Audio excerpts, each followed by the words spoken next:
Assalamualaikum warahmatullahi wabarakatuh. Innal hamdalillah wa syukurulillah wal aqibatu lil muttaqin.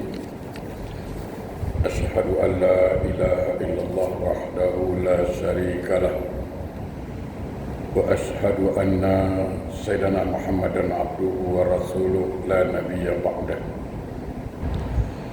Allahumma salli wa sallim ala Sayyidina Muhammadin wa ala alihi wa ashabihi Rasulillahi ajma'in, amma ba'du. Rabbi shrah li sadri wa yassir li amri wa hlul 'uqdatan min lisani yafqahu qawli. Subhanaka la ilma lana illa ma 'allamtana innaka antal alimul hakim. La haula wa la quwwata illa billahil aliyyil azim. Ilahi anta rabbi walidokal matlubi. Sahabatku yang dimuliakan Allah, alhamdulillah kita bersyukur pada Allah Subhanahu wa taala masih diberi peluang menikmati hidup di dunia ini. Entah sampai bila Allah izinkan, yang pasti mau atau tidak mau dunia ini akan kita tinggalkan. Oleh karena itu, selagi kita masih menikmati dunia ini, mari kita isi sisa-sisa umur yang Allah berikan ini dengan bekal amal soleh, buat bekal kita di akhirat nanti. Salawat dan salam Allahumma salli ala Sayyidina Muhammad wa ala ali Sayyidina Muhammad. Marilah sama-sama kita sanjungkan keharibaan junjungan alam Rasulullah sallallahu alaihi wasallam.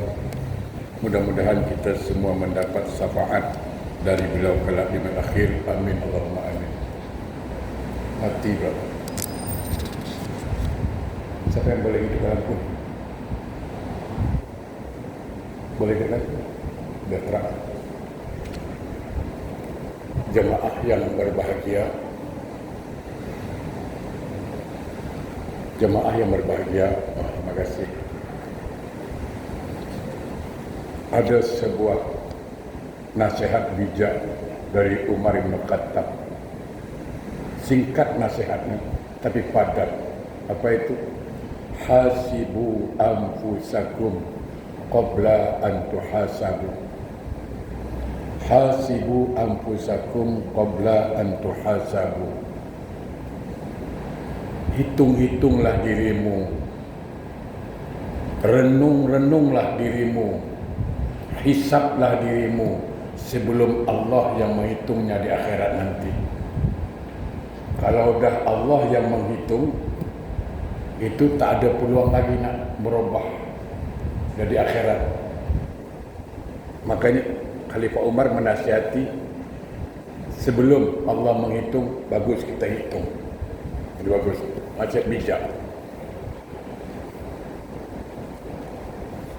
Abu Wahid As-Samarkandi memberikan nasihat yang sangat indah.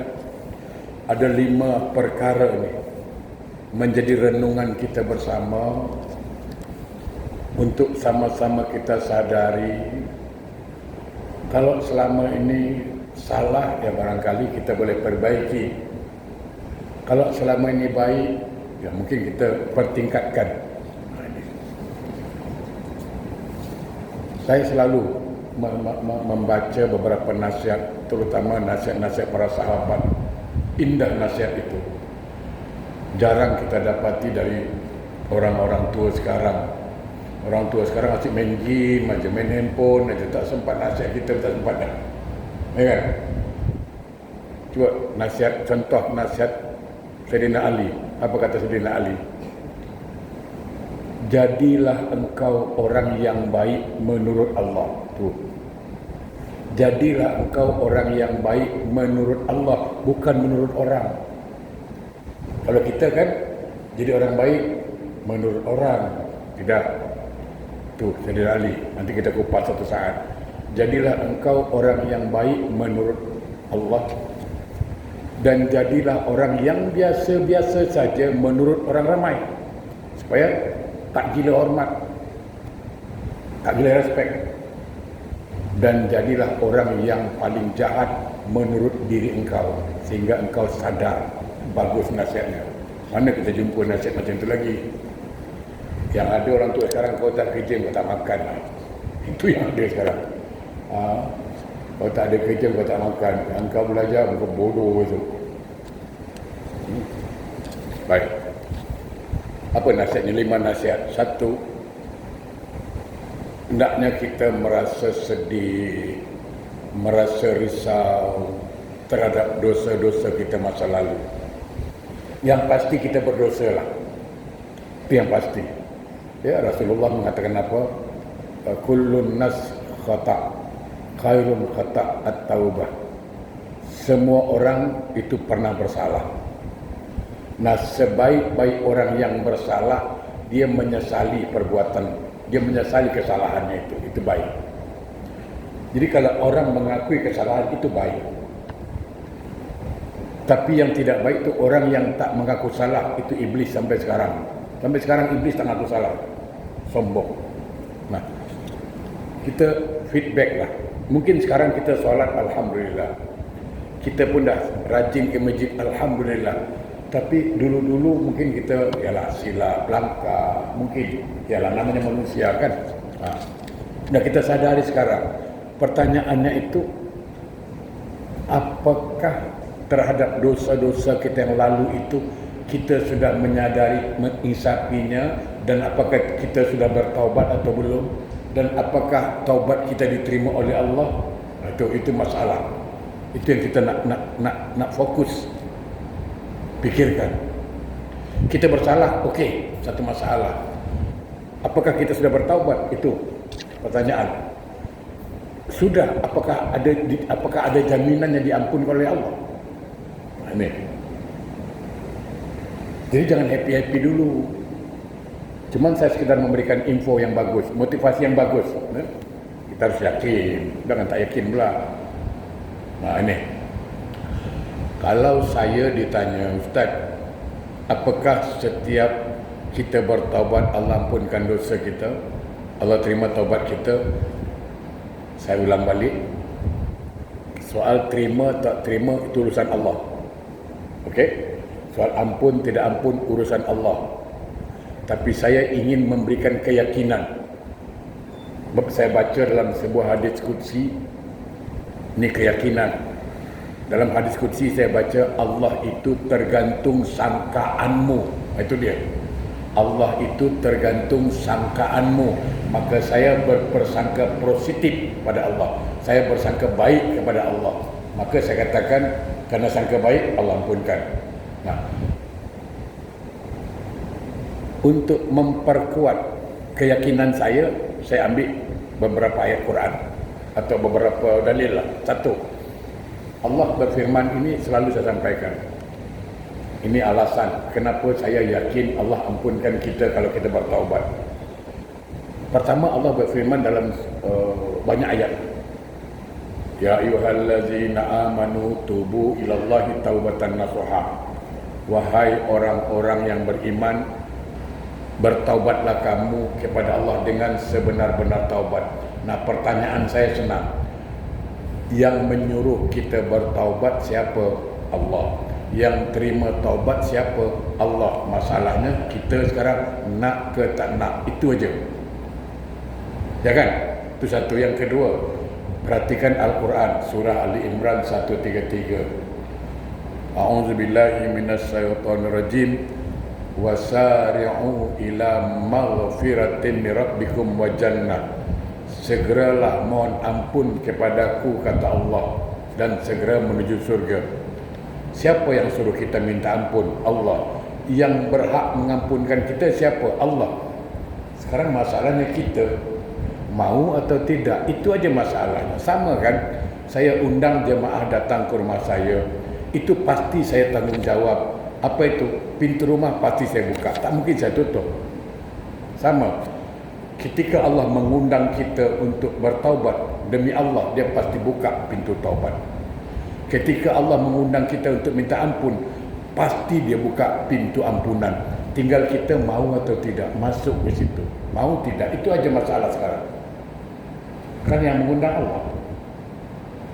Maka di sinilah keyakinan saya bahwa kalau kita betul-betul ingin bertobat, Allah ampunkan, karena Dia yang suruh. Dia yang suruh. Dan jangan ragu-ragu. Nah, baik. Itu dalil pertama, alasan pertama. Dari sejarah kita dengar ustaz-ustaz lah ceramah, atau kita baca kitab, baca hadis. Di antaranya apa yang disampaikan Rasulullah, hadis-hadis zaman dahulu. Ada orang membunuh 99 orang. Itu kan ada cerita itu. Ada orang bunuh 99 orang, last dia bunuh satu lagi. Seorang pendeta, 100 orang dia bunuh. Dan dia bertaubat, tidak sempat beramal, baru niat nak taubat, mati di tengah jalan. Kan gitu ceritanya. Mati di tengah jalan, belum sempat beramal, tapi sudah ada niat taubat. Apa yang terjadi? Allah ampunkan dosanya. Bayangkan, sudah bunuh orang 100, tak sempat beramal, baru berniat taubat, Allah ampunkan dosanya. Kita tak pernah bunuh orang, dan bukan niat taubat, sudah beramal. Itu bayangkan. Maka saya katakan, kita lebih. Kalau dia baru niat taubat, kita dah bertaubat. Dia baru niat beramal, kita dah beramal. Apa lagi? Jadi ada keyakinan di situ. Apa lagi? Seorang pelacur, dan kita tahu kisahnya itu, seorang pelacur hanya menolong seekor anjing kehausan. Pertolongannya itu mendatangkan rahmat Allah dan ampunan Allah. Nah, bayangkan, hanya anjing yang dia tolong mendatangkan ampunan Allah.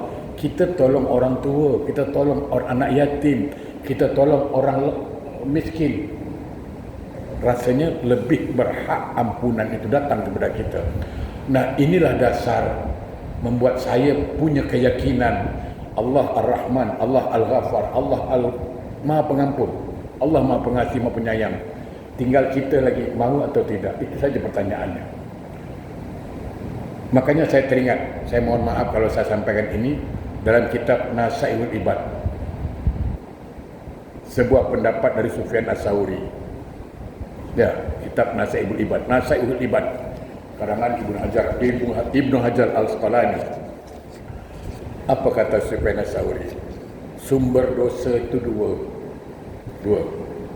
Ini sumber dosa dua.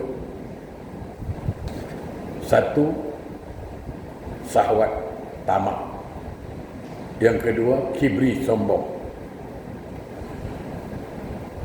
Tamak itu berasal dari Nabi Adam, sedangkan sombong berasal dari iblis, syaitan.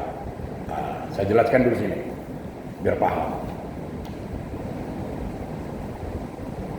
Semua dosa berpunca di surga. Nabi Adam berdosa di surga, iblis berdosa di surga. Ini mengajarkan kita hati-hati apabila kita berada di tempat sedap, di tempat nikmat. Banyak orang gagal ketika berada di puncak kenikmatan, di situ dia mulai sombong, di situ syahwatnya naik.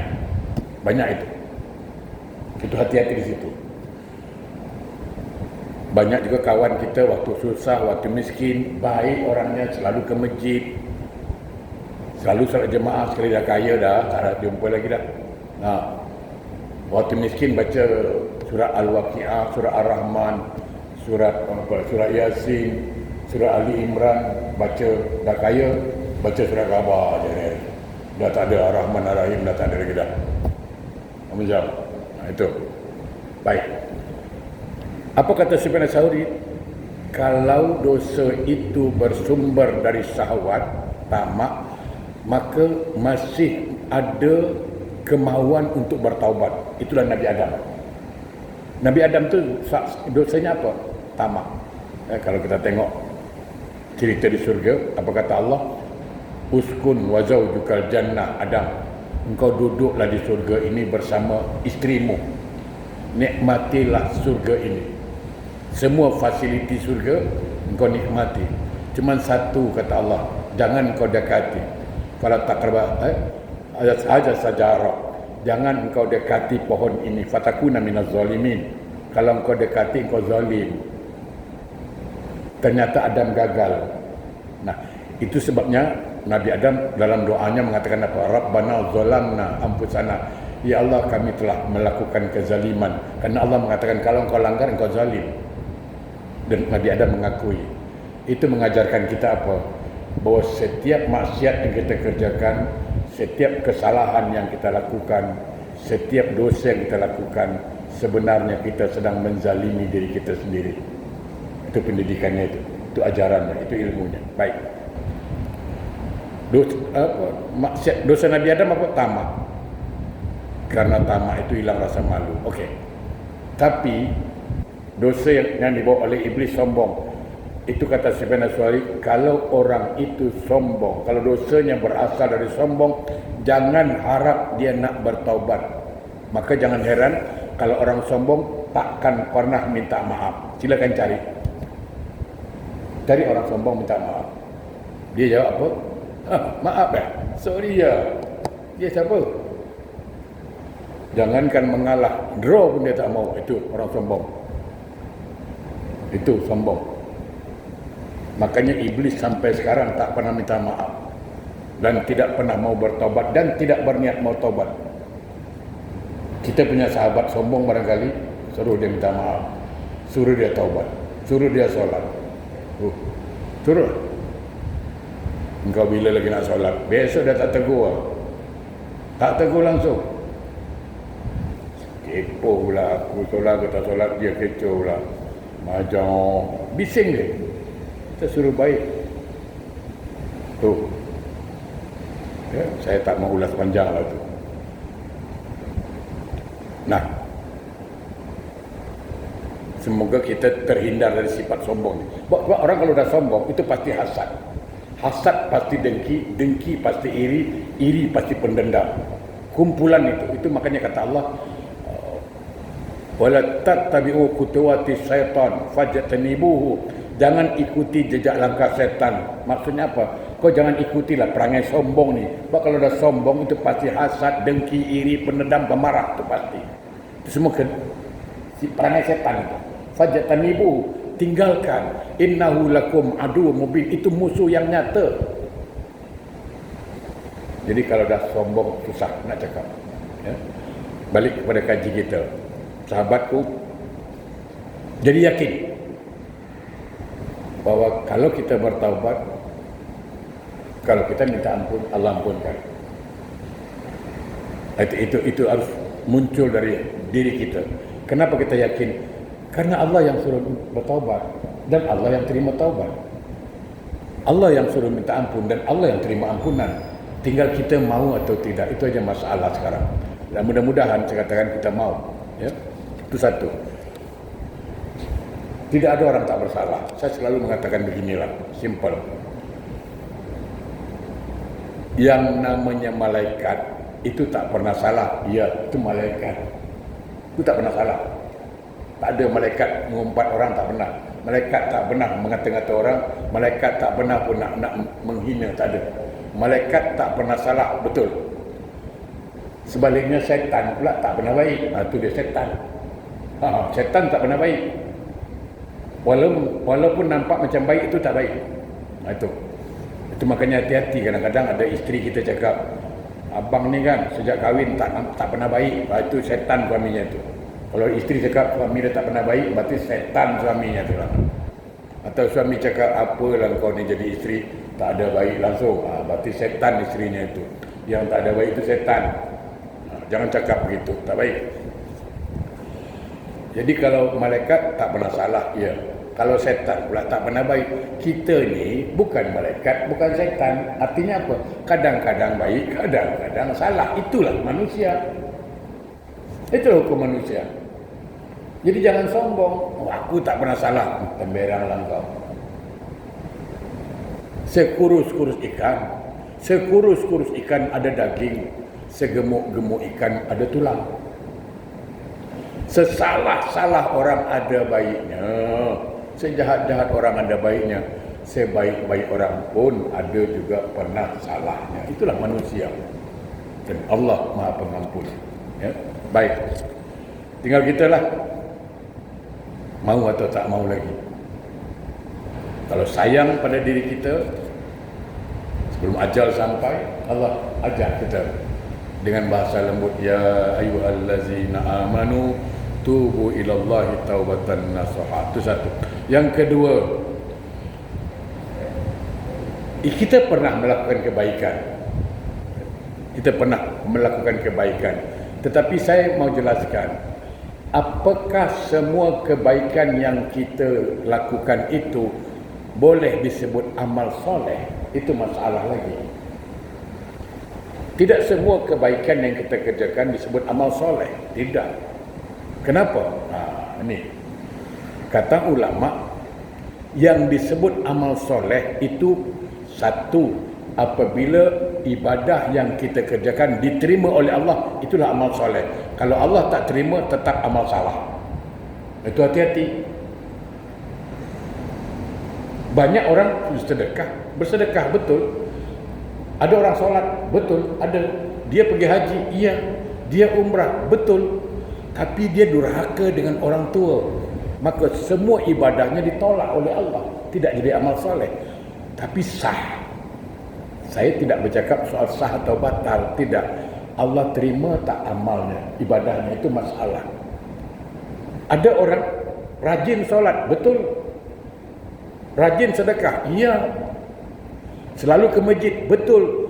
Tapi adik-beradik tak tegur sapa lebih dari 3 hari. Apa macam? Padahal Nabi mengatakan apa?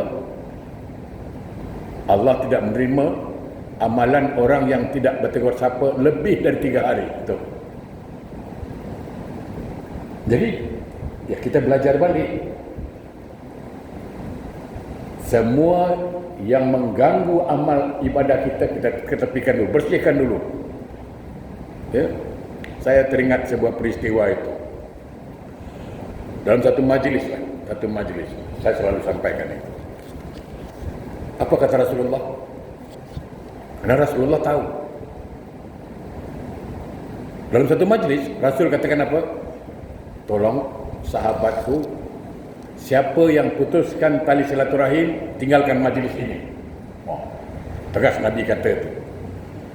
Siapa yang tinggalkan silaturahim, putuskan silaturahim, tolong tinggalkan majlis ini. 3 kali Rasulullah mengatakan, tinggalkan majlis ini. Siapa-siapa yang putuskan tali silaturahim. Maka ada satu laki-laki, dia pergi. Nabi tengok saja. Lalu Nabi melanjutkan nasihatnya. Tak lama kemudian si laki-laki itu datang. Nabi tanya selepas berikan nasihat, sini duduk. Tadi ketika saya mengatakan siapa yang putus silaturahim tinggalkan majlis ini, aku tengok engkau yang pergi tadi. Betul ya Rasulullah. Kenapa? Ya Rasulullah, andai kata sekali kau cakap, 2 kali kau cakap, mungkin aku diam aja, malu juga. Tapi dah 3 kali engkau sound, 3 kali engkau cakap, tak sedap. Oh ini serius ni. Maka aku bangkit. Kenapa? Kerana aku dah lama tak tegur siapa. Aku bergaduh dengan makcik aku. Aku tak tegur siapa. Dah lama dah, lebih 3 hari. Aku jumpa dia, aku ceritalah. Nabi suruh tinggalkan majlis. Akhirnya aku minta maaf dengan makcik aku, dan makcik aku dah maafkan aku. Habis aku datang sini. Bagus kata Rasulullah. Kenapa? Karena malaikat rahmat tidak turun dalam satu majlis kalau dalam majlis itu ada orang yang putuskan tali silaturahim. Bayangkan dalam sebuah rumah tangga silaturahim putus, adik-beradik, apakah rumah tangga itu dirahmati Allah? Itu kan masalah kita.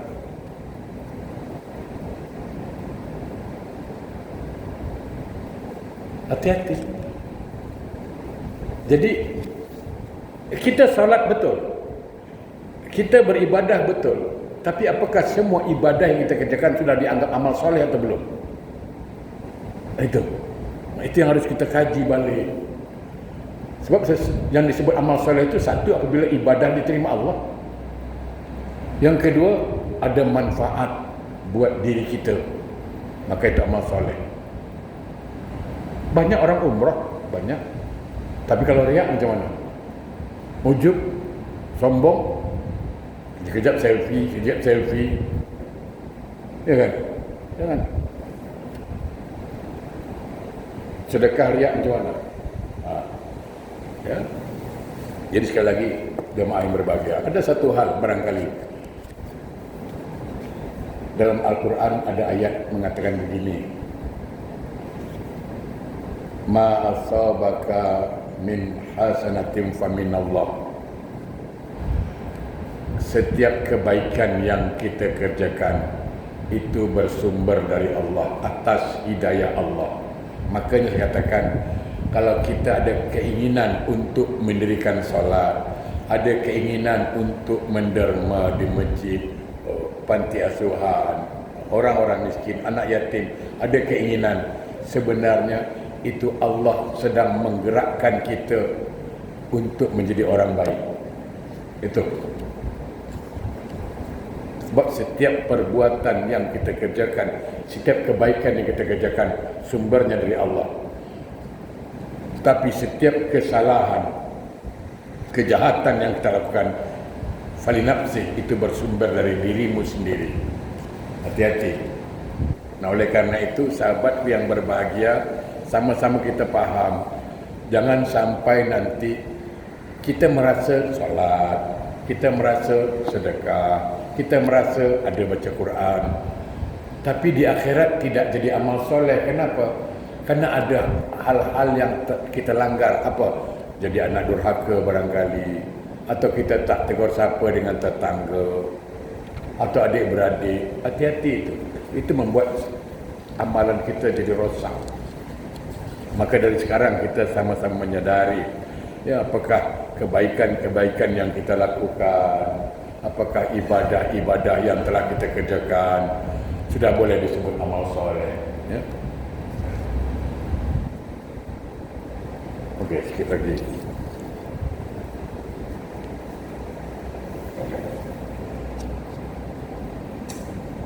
Okey, yang ketiga,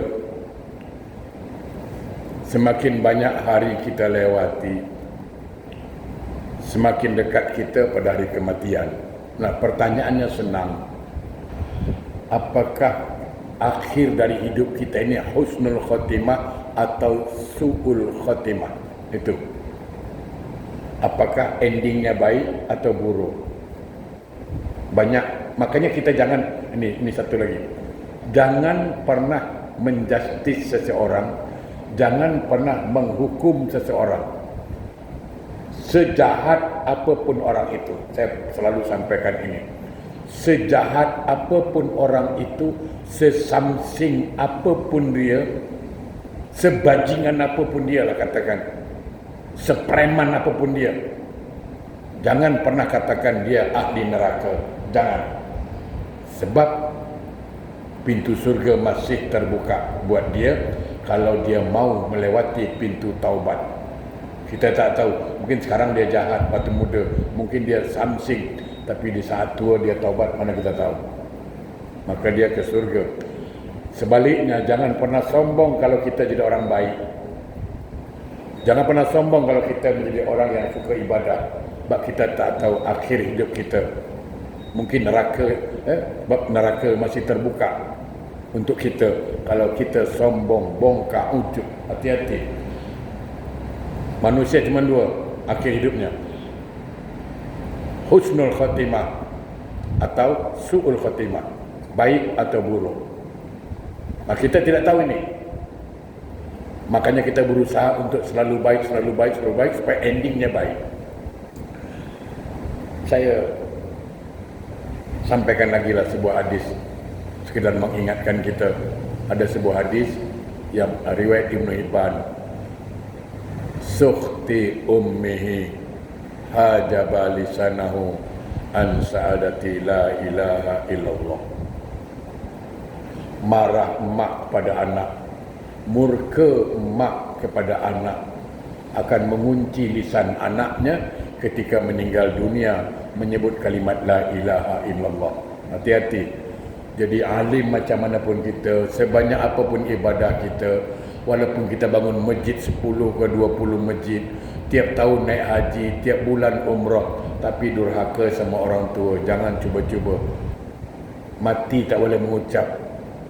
Surga haram dimasuki. Dalam kitab Wasiatul Mustafa, Rasulullah berpesan pada Sayyidina Ali, di pintu surga tertulis, anti muharramatun min kulli bakhil wa akum ridain wan namam. Di pintu surga ada tertulis 3 tulisan. Aku diharamkan masuk siapa? Oleh semua orang yang bakhil, kedekut, anak durhaka pada orang tua, dan yang ketiga si tukang fitnah, tukang hasut. Itu. Baik, yang keempat. Jadi yang ketiga, jangan pernah sombong. Akhir hidup kita tak tahu. Ya, mudah-mudahan Allah lancarkan lisan kita menyebut kalimat la ilaha illallah ketika ajal sampai. Sebab Nabi mengatakan, man akhiru kalamihi minad dunya la ilaha illallah dakhalal jannah. Siapa akhir hidupnya lisannya menyebut kalimat la ilaha illallah, surga tempatnya. Yang keempat, di akhirat nanti tempat cuma 2, surga atau neraka. Itu aja. Di mana kita ditempatkan, itu yang belum tahu. Nah, kita berharap. Contoh, saya ambil contoh paling mudah. Kita naik MRT dari Bugis. Saya sini tak hafal, Bugis hafal sikit. Kan? Ada 2 situ stesen arah. Satu arah Boon Lay, satu arah Pasir Ris. Betul kan? Okey. Itu contohlah. Sekarang kita berada di stesen MRT Bugis. Sekarang kita nak ke mana? Kita nak ke Boon Lay. Maka hukum mengatakan kalau kita mau ke Boon Lay, ambillah MRT arah Boon Lay. Betul? Maka sampai. Itu namanya takdir mengikuti takdir. Peraturan mengikuti peraturan. Bayangkan kalau saya katakan, Encik nak ke mana Encik? Haji nak ke mana Haji? Saya nak ke Boon Lay lah. Oh, Boon Lay arah sana Haji. Ini arah Pasir Ris. Tak apa. Kalau Allah nak takdirkan sampai. Sementara yang saya ambil arah Pasir Ris, agak-agak sampai. Tak. Kenapa? Kerana melawan takdir, melawan aturan. Betul? Sama kan? Kita nak masuk surga, ya. Tapi jalan yang kita tempuh, jalan ke neraka, mana mungkin sampai surga? Nah, kalau ingin masuk surga, maka tempuhlah jalan menuju surga. Wasari'u ila maghfiratin min rabbikum wa jannatin arduhas samawati wal ard uiddat lil muttaqin. Yang surga itu Allah persiapkan untuk orang bertakwa. Maka tempuhlah jalan-jalan orang bertakwa. Dia ingin masuk surga, tapi jalan yang dilalui semua jalan maksiat. Mustahil pada akal. Mustahil pada akal. Jadi gunakan akal sehat. Ada orang kata gini, alah engkau buat baik pun belum tentu masuk surga. Engkau solat dengan tunggik belum tentu masuk surga. Kita pun diam. Jangan diam lah, cakaplah baik-baik. Betul bang, betul. Betul abang cakap. Saya solat kan belum tentu masuk surga. Betul bang. Tapi abang tak solat kan double confirm masuk neraka bang. Selesai. Cakap dengan dia, slow aja. Betul tak? Kita yang solat belum tentu masuk surga. Okey, tak apa. Tapi abang tak solat, confirm masuk neraka. Selesai masalah. Kita masuk surga bukan kerana amal, kerana rahmat Allah. Betul bang. Saya setuju bang. Kita jawab senang aja, jangan marah-marah. Kita masuk surga bukan kerana amal ibadah, tapi kerana rahmat Allah. Kalau Allah dah rahmat kita, surga tempat kita. Betul bang, betul. Saya setuju bang. Saya naik MRT bang tak pakai duit, pakai EZ-Link card bang. Betul tak? Naik MRT pakai apa? EZ-Link card. Kau tampal duit $1,000 dekat gate tu dia tak buka. Kau letakkan EZ-Link card dia terbuka. Saya boleh cakap, saya naik MRT tidak pakai duit. Pakai apa? EZ-Link card. Tapi nak dapatkan EZ-Link card pakai apa bro? Duit. Sama. Saya masuk surga kerana rahmat Allah. Ya. Tapi nak dapatkan rahmat Allah pakai apa? Nak tanya dulu pakai apa? Pakai lagu janda. Kuda yang mana? Kuda yang mana Tuan senangi? Itu boleh? Tidak. Mendapatkan rahmat Allah tu pakai amal soleh. Ini kadang-kadang itu. Ya? Baik. Yang terakhir, ini yang penting juga. Dalam hidup ini, apakah Allah sudah ridho dengan kita atau belum? Itu masalah. Saya ingin katakan apa? Kalau Allah dah ridho, semua masalah selesai. Ada yang tanya, sejauh mana pentingnya ridho ini? Kenapa saya minta ridho? Okey, saya jelaskan. Seorang anak, dia harus minta ridho pada mak bapak. Dituntut minta ridho pada mak bapak. Pertanyaan saya, anak yang minta ridho pada mak bapak ini, apakah anak yang tak pernah bersalah? Pernah.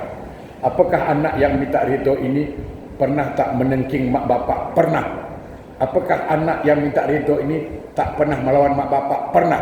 Oleh kerana pernah menengking, oleh kerana pernah melawan, oleh kerana pernah dia membantah, oleh kerana pernah menyakitkan hati mak bapak, maka dia perlu minta ridho. Kalau ridho sudah dapat, selesai masalah. Isteri minta ridho suami, betul.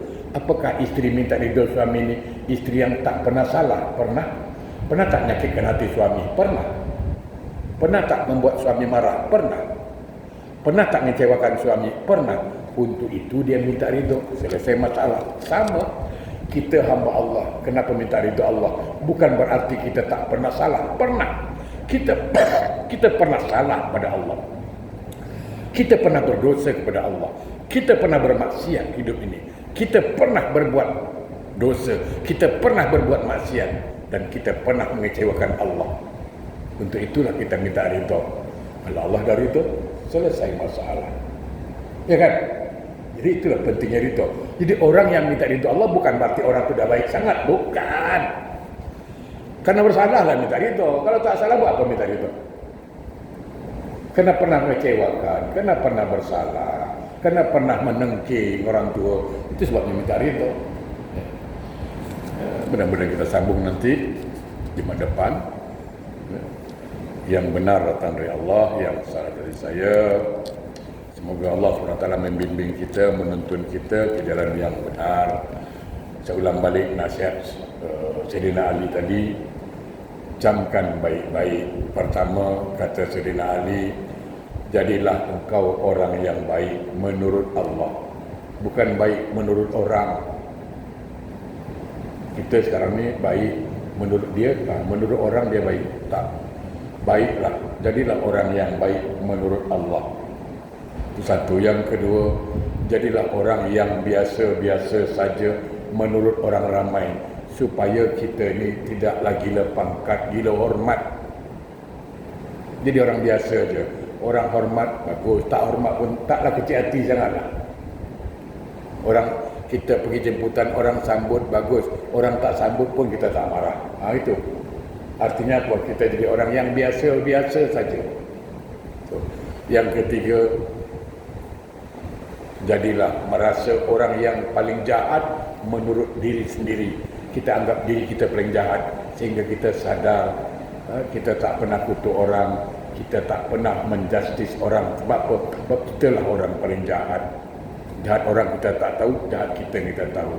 Jamaah, sahabatku, itu sebabnya masih ada orang puji saya. Itu sebabnya masih ada orang puji kita. Tahu kenapa sebabnya orang puji kita? Kerana Allah tutup aib kita. Bayangkan kalau Allah sempat buka aib kita macam mana, siapa yang nak puji kita? Tak ada satu pun puji kita. Oleh kerana itu, alhamdulillah, Allah masih sayang pada kita. Allah masih tutup aib kita. A'udzubillahi minasyaitonirrajim. Bismillahirrahmanirrahim. Alhamdulillahirabbil alamin. Allahumma salli ala sayyidina Muhammad wa ala ali sayyidina Muhammad. Allahumma a'inna ala zikrika wa syukrika wa husna ibadati ya Allah. Bantulah kami, tolonglah kami ya Allah untuk selalu berzikir menyebut namamu. Bantu kami ya Allah, tolong kami ya Allah untuk selalu mensyukuri nikmat-nikmat-Mu, dan bantu kami ya Allah untuk selalu memperbaiki amal-amal ibadah kami. Allahumma inna nas'aluka al-huda wat-tuqa wal-afafa wal-ghina. Ya Allah, berikan kami hidayah ya Allah. Berikan kami rasa takwa kepadamu. Berikan kami perasaan cukup ya Allah dengan segala nikmat-nikmat-Mu. Rabbana atina fid dunya hasanah wa fil akhirati hasanatan wa qina azabannar. Walhamdulillahirabbil alamin. Assalamualaikum warahmatullahi wabarakatuh.